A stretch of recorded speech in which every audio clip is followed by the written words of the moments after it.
maybe it's not the best to listen to the sad music and cry so much when I'm down. These are tips your therapist might not recommend, but your mental health bestie does, okay? Not a therapist, but these things work for me as someone with bipolar disorder, and I've just kind of learned them as I go. First tip, you can restart the day at any point. You can decide that you're done with how you're living for the day and restart. And that restart can be whatever you want it to be because you are in charge of your own happiness. It doesn't have to be approved by anybody else. It has to make sense to you. Another one, put sleep mode on your phone. It's my boundary. It comes on at 8:15 every single night. Every friend, every family member I have knows that my sleep mode comes on and I don't check my notifications anymore. The only notification that goes through is my boyfriend and my ex-husband in case the kids are at his house and something goes wrong, which has never happened, but just in case. But have that boundary for yourself.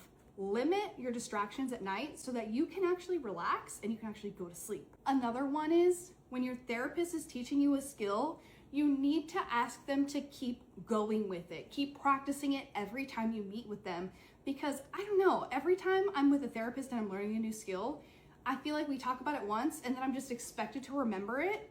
I don't. And I don't practice it because it's not like drilled into my head over and over. The only thing that's been working is I started DBT. That is helping a lot. I can't recommend DBT enough.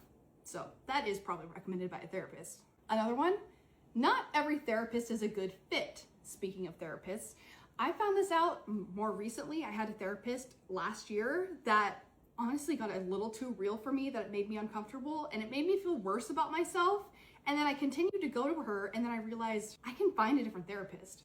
I can do something else. I don't have to stick with them just because I'm signed up with them. So take that. Another little suggestion is music is therapy. And that probably is recommended by a therapist because it's a good outlet, but that outlet can be whatever you want. For example, I love listening to my sad emo music when I'm sad, when I'm happy. It doesn't matter what my mood is.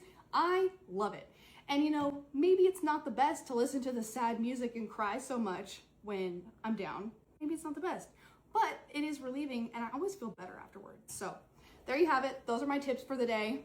Not tips from a therapist, tips from your mental health bestie. Take it as you will.